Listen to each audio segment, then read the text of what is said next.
And yes, I am live. So this is my first time and I have zero views in this moment, which is a great relief.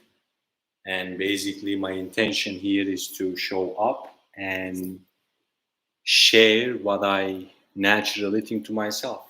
Because as I think and contemplate and have reflections on my thoughts and meditations, the hardships of life seems to get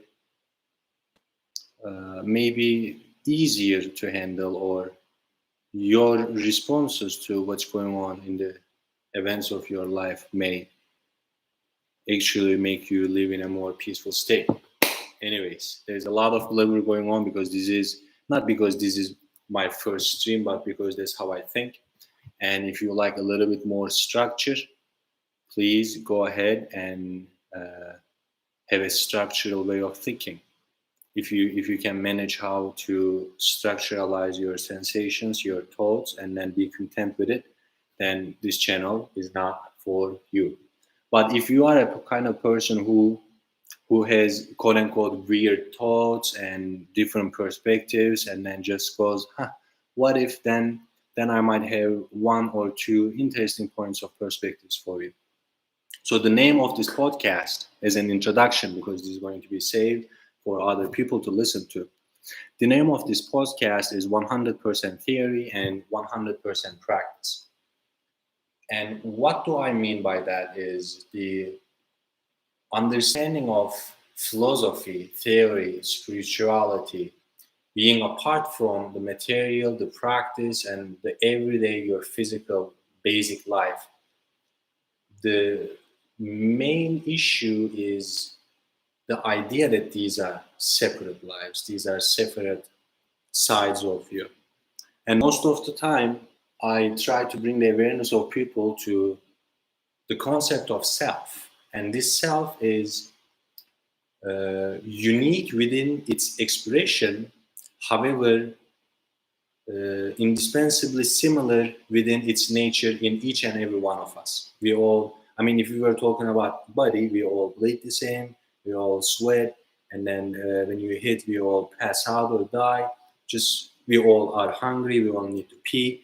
Just the similarities between the bodies are, you know, uh, unignorable, if that's a word.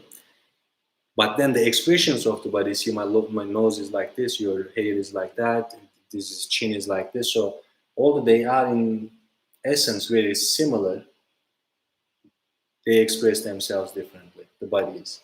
And when it comes to the self, see, just like you have a mass of the body, you also have a mass of energy or concentration of energy, which is called the self. This self has the attributes of spirituality or the life of the spirit or the life of the soul, or it has attributes and qualities of the higher dimensions, whereas it has the needs of the lower dimensions, like it has the needs to eat. And like by lower, I literally don't mean lower as in less of worth, but lower needs are like you have to eat, you have to go to the bathroom, you have to sleep, that kind of stuff. So the more this idea of self is closer up towards that spiritual realm or down towards that material realm, the more of a difference that makes for the person to experience their life. This is basically what I do as a therapist. I look at a person and then notice where their self has been attached to or has identified with, and then give them the remedy to free their concept of who they are and who they actually or authentically are. So think about this in this way, that for the longest time of my life, I considered myself, let's say, to be an athlete. So in my social life, in my family life, in my this life, anything that has gone beyond my internal life, externally, I present myself as an athlete. And then one day I break a leg. So in this moment, your identity of an athlete, so like you don't really know what is the self, but then you think that you are an athlete. So basically you die in that moment, but you are still alive and you are still breathing. And this search for a new title begins. And just like you have to feed your body, you also have to feed the needs of your soul. And this could be having intimate time with friends and family. This could be looking at the sunset. This could be reading. Anything. The shape of it doesn't matter, but it has to be something that is sustaining you deeply. And the problem that we understand is that like you have to have this life and then work for this, and then you have to have that life and then do that. So if I was to look at a quote unquote religious person, their entire life is basically in a state of purgatory, because 50% of their time they are working at a job, 8 hours, and another 50% of the time they are trying to pray, be good, and then basically they are 50% for this earth and 50% for the next, and another 8 hours of sleep. So th- that is that has worked, and I have to say, this has worked for centuries. People were happy with this setup, but now that we have more luxuries, more means, more standards, as you take on all these materials and information and knowledge on it, then this unsatisfiable thirst morphs into something that you really need, that authentic thing that you and I and we are all missing, and that is buried in that information or in that wisdom within you. So when you come up with this new idea of you, basically, in order for you to understand, you have to first educate yourself a little bit in terms of what is the self, what does it do, and then how it decides what is right and what is wrong, what is good and what is bad, and how the fundamental root, the foundation of it is basically just an identification. And then if it is all like a mental structure, then how do we really get to the authentic, the core, the truth of the matter? Well, if I knew it, I would be there, and I am not there. So the way, in my regard, how to get there is to first, in order for you to know which one is a good watermelon, which one is a bad watermelon, you have to know the qualities of the watermelon. You have to have an experience of the watermelon. You have to have tasted nice red juicy watermelon, whereas red slimy watermelon, whereas white and rough watermelon. And then when you have an experience and the wisdom and the witnessing capacity of all the other watermelons, now your mind can come in, this calculating self, because this self, is it selfish? Is it that? Like self is something that you need. If you didn't need it, you wouldn't have it. So rather than scapegoating self, let's just try to understand what the self is.